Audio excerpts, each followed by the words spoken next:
कलिंगडचं सरबत, watermelon juice.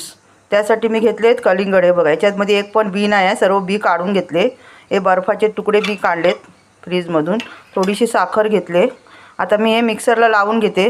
जरा गोडसर होण्यासाठी जराशी साखर पण फिरवूया. कलिंगडचे तुकडे बघा मी मस्त मिक्सरला फिरवून घेतले आणि मस्त एकदम ज्यूस तयार झालं बघा.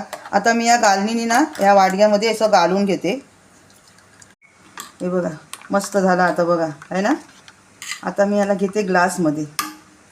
Wow, watermelon juice. आता बर्फ टाकते, नाही तर सर्व बाहेर निघून जाईल ना. बर्फाचे तुकडे पण बघा काय मस्त गोल गोल झालेत. वाव,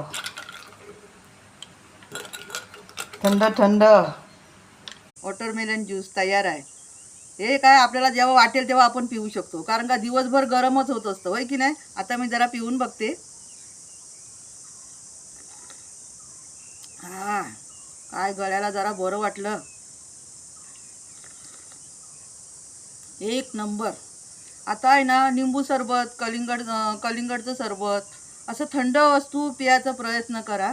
आणि कुठे बाहेर गेला तर सोबत पाण्याची बॉटल ठेवा. आपली काळजी घ्या. कलिंगड ज्यूस कसा वाटला तुम्हाला? तुम्ही पण करून पिया.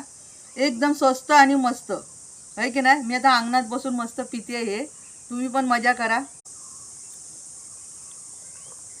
चला आता भेटूया पुढच्या व्हिडिओत.